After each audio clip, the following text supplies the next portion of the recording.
قول یہ ہے کہ موسیٰ علیہ السلام نے اللہ سے کہا کہ اپنے بندوں میں پسند بندہ کون سا ہے؟ اللہ نے فرمایا جو علم کی طلب کرے، صحیح علم کا۔ تو کہا پھر میں کیا کروں، کس سے طلب کروں؟ تو اللہ تعالیٰ نے کہا فلاں جگہ میرا بندہ ہے، آپ جائے ان سے ملاقات کر۔ موسیٰ علیہ السلام چلے۔ وَإِذْ قَالَ مُوسَىٰ لِفَتَاهُ، جب کہا موسیٰ علیہ السلام نے لِفَتَاهُ اپنے خادم سے، اس سے پتہ چلا بڑا آدمی اپنے لیے خادم رکھ سکتا ہے، اور اس کا خدمت کرنا بڑے کا یہ اجر و ثواب کا باعث ہے۔ یہ یوشع تھا جو موسیٰ علیہ السلام کے ساتھ تھے، یوشع ابن نون تھے، یوشع ابن نون ابن افرایم ابن یوسف، تو یہ یوسف علیہ السلام کا تیسرے نسب میں پوتا لگتا ہے۔ یہ ابن اخت موسیٰ اور من ذریت یوسف، یوسف کے اولاد میں سے تھا، تسہیل ابن جوزی میں ہے۔ لا ابرہ، میں چلتا ہی چلا رہا ہوں، میں چلتا ہی جاؤں گا۔ یہ طلب صادق علم کے لیے کہ جو بھی حالات آئے، پریشانی جیسے بھی ہو، لیکن میں علم بہر صورت حاصل، تو طالب علم کو طلب صادق چاہیے، مشقت سہنا، برداشت کرنا۔ بخاری میں ہے جابر ابن عبداللہ نے 1 مہینے کا سفر عبداللہ ابن انیس کے پاس کیا، ایک حدیث کے لیے اتنا مشقت کیا۔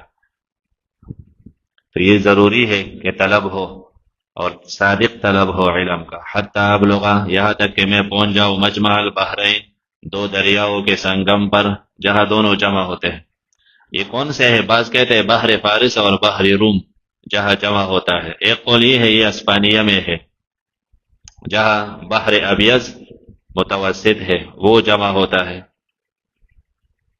اور بحر احمر ہے وہ گرتے ہیں، تو اس کے سامنے پھر جبل طارق ہے، تو اس علاقے کا ہے، اور یہ زیادہ بہتر ہے۔ او امضی حقبہ، یا میں چلتا ہی رہوں گا، حقباً طویل زمانہ، مدت و چلتا رہوں گا جب تک مجھے یہ علم نہ ملے، یعنی یہ بندہ نہ ملے۔ تو ایک استاذ کے لیے جس کے پاس علم ہے اور آپ کو پتہ چلے کہ اس کے پاس یہ علم ہے، تو طالب علم میں طلب ہونے چاہیے، بھلے جتنا مشقت ہو اس کے طرف جائے، یہ علم کی ہدایت ہے۔ چل پڑے۔ فلما بلغا مجمع بینہما، جب پہنچے دونوں مجمع بینہما، دونوں دریاؤں کے سنگم پر، نسیا حوتہما، ایک نشانی تھی، اللہ نے کہا ایک مردہ مچھلی، بنا ہوا مچھلی یہ رکھ لے، یہ جہاں زندہ ہو جائے تو سمجھو کہ بندہ وہی ہوگا۔ تو موسیٰ علیہ السلام نے شاگرد کو دی، خادم کو۔ تو جب وہاں پہنچے، موسیٰ علیہ السلام لیٹ گئے آرام کے لیے، لیکن وہ خادم بھی غلام حسین کا بھول گیا، وہ مچھلی زندہ ہو گیا۔ اور حالانکہ یہ کتنا بڑا واقعہ ہے، مچھلی زندہ ہو جائے، اور پھر ایک دریا میں گیا اور وہاں راستہ بھی بنایا، اس نے بڑا سوراخ بھی بنا۔ تو یہ موسیٰ علیہ السلام بیدار ہوئے تو اس کو بتانا تھا کہ مچھلی تو چلا گیا، لیکن یہ بھول گیا۔ گئے، ایک دن سفر کیا، رات کو سفر کیا، دوسرے دن اس نے کہا آتنا غداءنا، وہ سحری کے لیے کھانے کے لیے کچھ لائے ناشتے کا، تو تب اسے یاد آیا کھانے کے لیے وہ مچھلی تو پانی میں گیا۔ نسیا حوتہما، دونوں بھول گئے، حوتہما اپنے مچھلی کو، دونوں بھول گئے۔ کیا معنی؟ یوشع کو تو بتانا چاہیے تھا، وہ بتانا بھول گئے۔ موسیٰ علیہ السلام کو بھی پوچھنا چاہیے تھا اتنے عرصے میں، تو وہ پوچھنا بھی بھول گئے۔ فاتخذ سبیلہ فی البحر، بنا لیا اس مچھلی نے دریا میں سرباً ایک سرنگ، ایک سرنگ کا پانی وہاں جمع نہیں ہو رہا۔ فلما جاوزا، پس جب آگے گئے تو کہا موسیٰ علیہ السلام نے اپنے خادم سے لے آؤ غداءنا، ہمارا ناشتہ۔ لقد لقینا، یقیناً ہمیں پہنچا اپنے سفر سے، ھذا جو یہ ہے، ھذا یہ معنی جب ہم سوئے تھے قیلولہ کے لیے، اس کے بعد سے اس سفر سے میں بہت تک گیا، اس سے پہلے تو طویل سفر سے نہیں تکا، اس سفر سے مجھے پہنچا نصباً تکاوٹ، کیونکہ یہ بے مقصد سفر ہے، جگہ چھوڑ کے آگے جا رہا ہے، بے مقصد سفر سے بندہ تک جاتا ہے، با مقصد سفر سے نہیں تک۔ تو جو عمر بھر صرف نحو پڑھاتے ہیں نا، آخر میں پریشان ہو جاتے ہیں۔ قرآن و حدیث پڑھانے والے بڑھاپے تک وہ خوش ہوتے ہیں، یہ مقصد ہے، وہ علوم عالیہ ہے، وہ الگ چیز ہے۔ اور جب بندہ قرآن بیان کرنے سے تکے نہیں تو سمجھے یہ ایک نشانی ہے قبولیت کے، کہ یہ صحیح مقصد کے طرف جا رہا ہے، تکتا نہیں۔ اور جب تکنا شروع ہو جائے تکاوٹ، تو سمجھے کہ مقصد سے ہٹ گیا، تو قرآن سے کوئی نہیں تکتا۔ لقد لقینا ہمیں پہنچا اپنے اس سفر سے نصبا تھکاوٹ. قال رأيت إذا وينا إلى الصخرة فإني نسيت الحوت. ہمارے ایک بڑے عالم تھے مولانا شیخ تھے ہمارے شیخ غلام حبیب رحمہ اللہ. ان سے کسی نے کہا میں نے سنا ہے کہ تم لوگ کرامت نہیں مانتے ہو، تم وہابی ہو، کرامت نہیں مان. اس نے کہا کرامت ماننا دور کی بات ہے، ہم تو ہے ہی کرامت والے. وہ صبح سے بیٹھتے تھے عصر کو درس دیتے تھے عصر تک. تو رمضان میں کوئی اور دکھا دے اتنا، یہ کرامت نہیں ہے کہ اللہ تعالیٰ کسی سے قرآن کا خدمت لے. قال ارأيت إذ أوينا إلى الصخرة. فرمایا ارأيت مجھے جواب دو إذ أوينا إلى الصخرة جب ہم نے ٹھکانے لیا ایک چٹان کے پاس جہاں آپ سوئے تھے کل دوپہر. فإني نسيت الحوت یقیناً میں بھول گیا مچھلی. وما أنسانيه إلا الشیطان اور مجھے نہیں بلایا مجھ سے یہ مگر شیطان. ڈائریکٹ عذر بھی کیا، شیطان نے بلایا یہ کہ میں تجھے یاد کروں.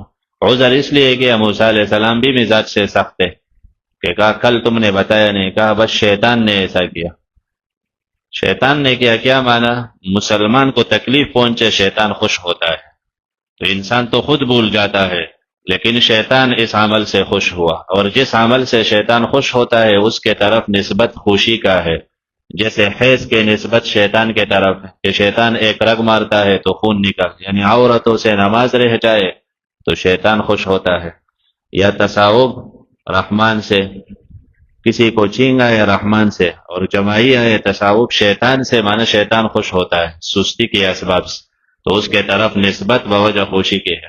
واتخذ سبیلہ پکڑا اس مچھلی نے دریا میں عجبا ناشنا قسم کا راستہ.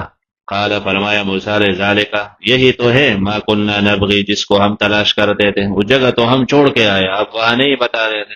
فرتدا علی آثارہما واپس لوٹے دونوں اپنے قدم پر قصصا مانا یقصان قصصا جا رہے تھے جانے کے ساتھ قدم بقدم. اس زمانے میں سڑک تو نہیں تھا، بس اپنے قدم کو دیکھ کے راستہ اسی راستے پر واپس آئے. فوجد عبدا من عبادنا وہاں پہنچے تو بخاری کی روایت میں ہے ایک بندے کو دیکھا علی کبد البحر، ایک قولیے کے دریا کے اوپر سویا تھا یا اس کے کنارے پر سویا تھا اور چادر لپیٹ کے سر سے پاؤں تک سویا تھا. موسیٰ علیہ السلام نے کہا بخاری میں ہے السلام علیکم، تو اس نے کہا انا بارضی السلام، اس سرزمین میں کس نے مجھے سلام کیا؟ یہاں تو لوگ مجھ سے نفرت کرتے ہیں، میں موحد ہوں اور لوگ میرے سلام تک نہیں لیتے. یا یہ کہ سلام یہاں ناشنا ہے، یہ اپنے ناشنا سلام کے. تو پھر بات ہے کہ ان سے تم کہاں سے آئے ہو؟ اس نے کہا میں موسیٰ ہوں. تو خضر نے کہا کون سے موسیٰ؟ بنی اسرائیل کے طرف جو ہے، کہا میں وہی موسیٰ اور آیا ہو کہ آپ سے کچھ لو. تو اس نے کہا کہ آپ مجھ سے نہیں سیکھ سکتے ہو، میرا علم الگ ہے آپ کا علم الگ، تو آپ میرے ساتھ پریشان ہو جاؤ گے، ہمارا اور تمہارا ایک ساتھ نہیں چلے گا معاملات. اس کا نام اس کو خضر بولتے تھے. خضر مانا سبز، جس جگہ وہ بیٹھ جاتے جو جگہ سبز ہو جاتا چمکتا وہ. اس کا نام بلیا ابن ملکان، یہ سام بن نوح کی اولاد میں سے ہے، نوح علیہ السلام کے اولاد میں سے. اس میں اختلافات ہے بہت مفسرین کا کہ یہ ملک تھا یا بشر تھا. بشر تھا تو پھر نبی تھا یا ولی تھا، تو صحیح یہ ہے کہ یہ بشر تھا اور نبی ہے، بہتر قول یہ ہے. پھر یہ وفات ہے یا نہیں، تو والجمہور اس پر ہے کہ علی انہ ماتا. معارف قرطبی وغیرہ میں ہے، محققین علماء کہتے ہیں کہ وہ وفات ہو گئے. بعض صوفیاء کرام حدیث تعزیہ پیش کرتے ہیں، اس سے اس کے حیات ثابت کرتے ہیں. فوجد عبدا پایا انہوں نے ایک بندہ ہمارے خاص بندوں میں سے، ہم نے دی اسے رحمتن رحمت من عندنا اپنے طرف. یہاں رحمت سے مراد کیا ہے؟ روح المانی میں ہے والجمہور علی انہا الوحی والنبوہ، رحمت سے مراد وحی نبوت ہے. تو نبی سے ولی بڑا نہیں ہوتا. موسیٰ علیہ السلام تو نبی ہے اور خضر بھی نبی تھے، لیکن وہ الگ امور پر مقرر تھے. وعلمناہ ہم نے سکھایا تھا اسے اپنے طرف سے علما خاص علم. علما نکرہ تحت الاثبات ہے، علمناہ نکرہ اس بات کے تحت خصوص پیدا کرتا، ایک خاص قسم کا علم تھا جو موسیٰ کے پاس نہ تھا. قال له موسیٰ هل اتبعک علی ان تعلمنی مما علمت رشدا.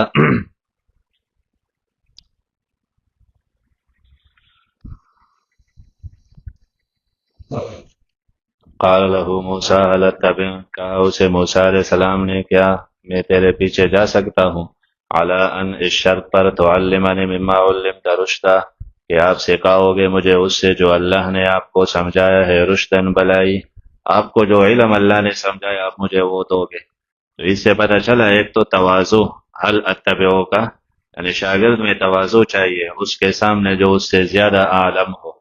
تو یہ موسیٰ علیہ السلام کے قول سے ادب کا پتہ چلا۔ دوسرا، شاگرد اپنا شرط رکھ سکتا ہے کہ مجھے یہ سمجھاؤ گے، یعنی وقت میرا ضائع نہیں کرو گے۔ قال، کہا خضر علیہ السلام نے، انک لن تستطیع، آپ طاقت نہیں رکھتے ہو میرے ہاں صبرن، برداشت کا، یعنی آپ میرے مدرسے میں نہیں پڑھ سکتے ہو، میرا معاملہ، میرا علم الگ ہے، آپ کے برداشت کا نہیں۔ وکیف تصبر علی ما، اور آپ کیسے برداشت کرو گے اس پر، لم تحط به خبرا، کہ آپ نے احاطہ نہ کیا اس پر ازرو علم، ایک چیز آپ کے علمی دائرے سے ہی باہر ہے، تو آپ برداشت کس طرح کرو گے؟ قال، کہا موسیٰ علیہ السلام نے، ستجدنی، آپ مجھے پاؤ گے اگر اللہ نے چاہا برداشت کرنے والا، میں نافرمانی نہیں کروں گا آپ کا، امرن، کسی بھی کام میں، آپ جو بھی حکم دو گے بس میں تابیدار رہوں گا۔ اور یہ شاگرد کا کمال ہے کہ وہ استاذ کے ہاتھ میں ایسے ہو جیسے میت غاسل کے ہاتھ میں ہے، وہ جیسے تربیت کرے، قبول کرے تو وہ کامیاب ہو جاتا ہے، جو منمانی کرتا ہے تو اکثر اس کے علم میں خیر برکات نہیں ہوتی۔ قال فإن اتبعتنی، تو خضر علیہ السلام نے کہا اچھا صحیح، فإن اتبعتنی، اگر آپ مجھے میرے تابعداری کرنا چاہے تو پہلا شرط یہ کہ میرے ساتھ پڑھو گے، تو پہلا شرط فلا تسألنی عن شیء، مجھ سے نہ پوچھو کسی بھی چیز کے بارے، کسی مسئلے کا نہیں پوچھنا، حتی احدث لک منہ ذکرا، تاان کہ میں بیان کر دو تجھے منہ اس سے ذکرن، کوئی یاد، میں کوئی بات یاد کرو کہ اس کا یہ مقصد ہے، کوئی تذکرہ کرو تو الگ چیز ہے، تم اپنے طرف سے سوالات نہیں کرو۔ تو کہا یہ شرائط منظور ہے؟ کہا مجھے منظور ہے، میں آپ سے کچھ بھی نہیں پوچھوں گا۔ تو پھر چل پڑے، کہا یہ ایسے گشتی مدرسہ ہے۔ فانطلقا، چلے، وقف ہے نا، چلتے چلتے، حتی یہاں تک ادارہ کے باقی السفینہ، کہ جب دونوں بیٹھے کشتی میں، تو وہ کشتی ہی ایسی تھی کہ اس میں کلاڑی، تیشہ، سب کچھ اس میں پڑا تھا۔ بخاری میں ہے کہ ایک پرندہ آیا اور وہ کشتی کے ایک سیٹ پر بیٹھ کے تھوڑا سا پانی لے کے پھر اڑ گیا۔ خضر علیہ السلام نے کہا موسیٰ، میرے اور آپ کے علم کا نسبت اللہ کے علم کے ساتھ اتنا بھی نہیں جتنا اس چونچ میں پانی کے ایک قطرے کا دریا کے ساتھ ہے، تو یہ بھی نہیں ہے، یہ تو پھر بھی محدود ہے، اللہ کا علم لا محدود ہے۔ خضر علیہ السلام نے پڑھ دیا اس کو، وہ تیشہ لے کے اس کے ذریعے اسے ایک تختہ نکالا، یا تو درمیان میں نکالا، اللہ کے قدرت سے بچ گئے، اس کا کرامت تھا، اور یا یہ کہ وہاں سیٹ پر گئے تو پھر تختہ نکال کے اس کو باہر ڈالا۔ وہ کشتی والے نے ان سے کرایہ بھی نہیں لیا کہ تم نیک لگتے ہو، بخاری میں ہے، ان سے کہا ان سے کرایہ نہ لیا۔ قال، کہا موسیٰ علیہ السلام نے، خرقتہا، تم نے کشتی پاڑ دیا، لتغرق اہلہا، کہ غرق کر دے کشتی والوں کو۔ اس سے پتہ چلتا ہے درمیان ہی میں کشتی تختہ نکالا اس سے، یہ تو تم سب کو غرق کرو گے۔ لقد جئت شیئا امرا، یقیناً تم نے تو کیا ہے شیئا امرا، امرا ناشنا کام، میرا تو یہ خیال نہ تھا تم ایسے ناشنا کام کرو گے۔ قال، کہا خضر علیہ السلام نے، میں نے نہیں کہا تھا تم سے کہ تم نہیں رکھتے ہو میرے ساتھ صبر کے طاقت، تستطیع، تم برداشت ہی نہیں کر سکتے ہو میرے ہاں، تو میں نے شروع میں کہا تھا۔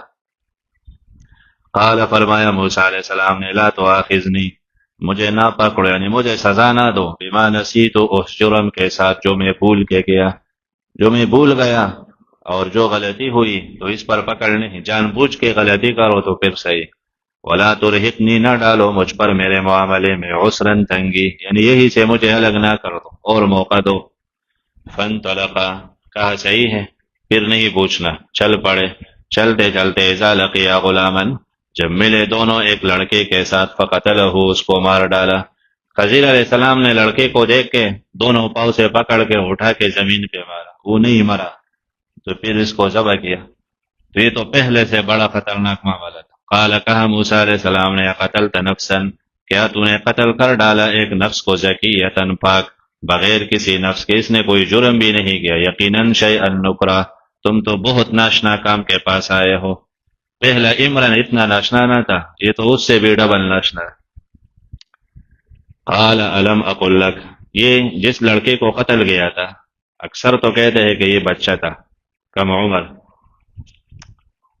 اور بعض مفسرین محققین کہتے ہیں غلام غلمت سے ہے، غلمت طلبی نکاح کو بولتا ہے. تو اصلاً غلام تو شاب کو، جوان کو بولتا ہے. بچوں کو غلام تفاولن کہا جاتا ہے، یعنی یہ آگے جا کے لڑکا بنے گا تو نیک فال کے لیے کہا جاتا ہے. اور مبسوط سرخسی میں بھی ہے کہ، اور تحاوی نے نقل کی کہ ذالک الغلام الذی قتلہ عالم موسیٰ کان بالغا، جس کو قتل کیا تھا وہ بالغ تھا. ایک قول یہ ہے کان رجلا، خازن میں روح المانی میں ضعیف قول نقل کے کان بالغا شابا، جوان تھا تو پھر بڑا تھا. ایک روایت میں یہ ہے جس کو قتل کیا طبع کافرن، تو طبع معنی پیدائشی کافر، تو کوئی بھی پیدائشی کافر نہیں ہوتا، ہر انسان اسلامی فطرت پہ پیدا ہوتا ہے. تو طبع کافرن معنی یہ ہے کہ مہر زدہ کافر تھا، وہ مہر لگا تھا اس پر. قال الم اقل لک، کہا خضر علیہ السلام نے الم اقل لک، کیا میں نے نہیں کہا. یہاں لام بڑھا دیا، یہ زیادہ تنبیہ کے لیے کہ دوسرے بار سوال کیا تم نے کہ تم میرے ساتھ برداشت کی طاقت نہیں رکھتے ہو. قال، کہا موسیٰ علیہ السلام نے ان سألتک عن شیء، اگر میں آپ سے پوچھو کسی چیز کے بارے میں، بعدہا اس کے بعد، فلا تصاحبنی، مجھے ساتھ نہ چھوڑو، بس ایک موقع اور دو، پھر اگر میں نے پوچھا تو پھر ساتھ نہ چھوڑو. یقیناً آپ پہنچے میرے طرف سے عذراً معذرت تک، پھر آپ معذور ہے. فانطلقا، کہا صحیح ہے چلیں.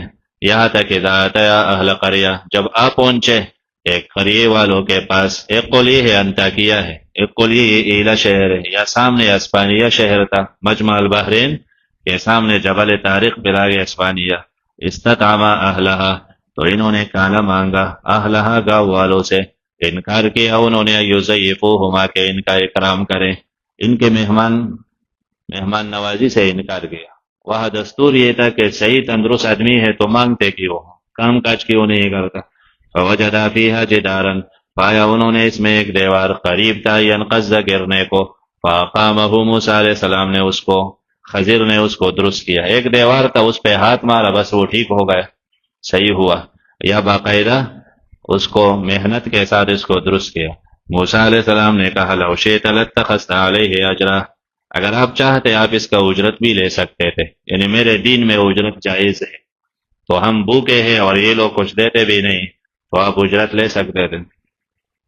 قال، کہا خضر علیہ السلام نے ہذا، یہ تیسرا سوال، فراق بینی، فراق معنی مفرق، یہ جدائی ڈالنے والا ہے میرے اور آپ کے درمیان. اس تیسرے سوال سے بس آپ کا حساب ختم. سونبئک بتا، حدیث میں ہے موسیٰ علیہ السلام نے پہلا سوال وہ تو بھول گئے تھے، تو قرآن میں ہے بھول گئے. اور دوسرا سوال موسیٰ علیہ السلام نے معذرت کے لیے کہ معلوم کر دے کہ یہ مجھے موقع دیتا ہے کہ نہیں. اور تیسرا سوال اس نے جان بوجھ کے کیا، یعنی اس کا ارادہ ہی تھا اس کو چھوڑنے کا، کہ یہ واقعی یہ علم میرے بس کا نہیں. اور حدیث میں آپ علیہ السلام نے فرمایا اللہ رحم کرے موسیٰ علیہ السلام پر، کچھ اور صبر کرتے تو اور بھی کچھ ظاہر ہوتا. سونبئک بتاویل، میں بتا دوں گا آپ کو تفسیر اس کا. لن تستطیع علیہ صبر، کہ آپ نہیں کر سکتے اس پر صبر. آپ جس بات پر صبر نہیں کر سکتے تھے تو میں اس کی وجوہات بتا دوں گا. اس سے پتہ چلا کہ تم پر اشتباہ ہو کہ ظلم کیا، غلطی کی ہے، تو پھر اس کی وجوہات بتانی چاہیے، یعنی اپنے سے شبہات ختم کرے. اما السفینہ، پھر بتا دیا یہ کشتی، یہ تو چند غریبوں کے تھی، یعملون، جو کام کاج کرتے تھے دریا میں. فاردت ان اعیبھا، میں نے ارادہ کیا کہ اس کو عیبدار بنا دو، اس لیے کہ وراءہم ملک، اس کے پیچھے ایک بادشاہ آنے والا تھا. بادشاہ مانا اس کے لوگ تھے. یاخذ کل سفینہ، کہ وہ غصب کرتے تھے ہر کشتی کو، لیتے تھے ہر کشتی کو غصباً، زور زبردستی کے ساتھ. اس کے بعد ظالم حکمران تھا، جیسے الیکشن میں حکومت ظلم کر کے ہر غریب کے گاڑی پکڑتا، یا ایسے جلسہ ہو تو ہر غریب کے گاڑی لے جاتے، پوچھتے نہیں پھر اس پر کیا گزرے گا. تو ایسے ایک ظالم بادشاہ وہ اپنے جشن کے لیے لوگوں کی کشتیاں غصب کر دے، لیکن دیکھ کے جو ان کا کام کا ہوتا. تو یہ کشتی میں نے ایک تختہ نکالا، 1-2 دن اس کے لگ جائیں گے، اتنے میں بادشاہ بھی گزر جائے گا. تو یہ اعانت المساکین ہے، یہ کوئی بری بات نہیں، میں نے غریبوں کی مدد کی ہے، اور آپ کے دین میں بھی یہ صحیح ہے۔ وَأَمَّا الْغُلَامُ، ہرچہ وہ لڑکا تو اس کے ماں باپ مومن تھے، فخشینا ہم ڈرے ان یرہقہما طغیانا کہ ڈال دے ان کو سرکشی اور کفر میں، فاردنا ارادہ کیا ہم نے کہ دے ان کو ان کا رب خیرا منہ بہت بہتر اس لڑکے سے پاکی میں، وَأَقْرَبَ رُحْمًا اور زیادہ قریب صلہ رحمی کے لحاظ سے۔ تو یہ لڑکا فطری طور ایسا ہی تھا، یعنی مہر زدہ کافر تھا، اور ماں باپ ان کے محبت سے مجبور تھے تو یہ ماں باپ کو کافر بنا دیتا۔ تو ہم نے ارادہ کیا، یعنی میرے رب نے مجھے حکم دیا کہ اس کو ختم کر دو، اس کے بدلے اللہ بہتر دے گا۔ پھر اللہ نے اس بندے کو لڑکی دی، اور اس لڑکی کی نکاح ایک نبی سے ہوئی، اس سے انبیاء پیدا ہو گئے، ایک قول میں 12، بعض کہتے ہیں 70 انبیاء ان کے نسب میں آئے۔ وَأَمَّا الْجِدَارُ فَكَانَ لِغُلَامَيْنِ، اور یہ جو دیوار وہ 2 لڑکوں کا تھا، یتیمین، 2 یتیم بچے گاؤں میں، وَكَانَ تَحْتَهُ كَنْزٌ لَهُمَا اور اس کے نیچے ان کا خزانہ دفن تھا، ان کا ابو صالح نیک آدمی تھا۔ ارادہ کیا آپ کے رب نے یبلغا اشدہما کہ نکال دیں گے، یبلغا کہ پہنچ جائیں گے یہ اپنے طاقت کو، تو نکالیں گے کنزہما اپنا خزانہ، مدفون مال۔ تو یہ سب تیرے رب کے راہ، یعنی میں نے اپنے طرف سے کچھ نہ کیا، ان غریبوں پر بھی تیرے رب کا احسان کہ مجھے حکم تھا، یہ جو 2 یتیم تھے، بعض کہتے ہیں سریم اور اسرم نام، کہ ان کے خزانے محفوظ رہے، اگر ایسے ہی نکل آئے تو ورثہ لے لیں گے، بعد میں یہ خود نکالیں گے۔ وما فعلتہ میں نے کچھ بھی نہ کیا، عن امری مانا اپنے رائے اور اجتہاد سے، ایسے معاملات کوئی اجتہاد سے نہیں کر سکتا، یہ وحی کے ذریعے ہی ہو سکتا ہے، تو وحی کے ذریعے سے میں نے کیا۔ اور اس میں ان کا ادب ہے، پہلے اردنا معاملہ ہی درمیانی تھا تو جمع کا صیغہ، اور آخری تو خیر ہی خیر تھا تو اراد رب کو، اور اس سے پہلے شر کا جو تھا تو وہ اپنے طرف نسبت کی، میں نے ارادہ کی۔ ذالک تعویل ما لم تستطع، لیکن موسیٰ علیہ السلام تو خاموش نہیں رہ سکتے تھے، کیوں کہ ان ظاہر امور کے نبی تھے، اور نبی اگر کسی کام پر خاموش ہو جائے وہ حدیث بن جاتا ہے، تو نبی کا تقریر بھی حدیث ہوتا ہے، اگر وہ خاموش ہوتے تو یہ جائز بن جاتا، تو اظہار کرنا ان کی مجبوری تھی۔ اور خضر علیہ السلام ان کے معاملات الگ تھے، وہ ظاہر کے معاملات پر معمور نہ تھے، تو یہ نبی تھے خضر علیہ السلام۔ اس سے بعض متصوفہ کا یہ اخذ کرنا کہ صوفیہ کا دین الگ ہے تو یہ، اور عام علماء کا دین الگ ہے، تو یہ کفر کے باتیں ہیں، دین سب کے لیے ایک ہے۔ اور خضر علیہ السلام پر قیاس اس لیے نہیں کہ وہ مستقل نبی تھے۔ ذالک تاویل، یہ ہے تفسیر اس کا کہ آپ نہیں رکھتے تھے اس پر صبراً برداشت۔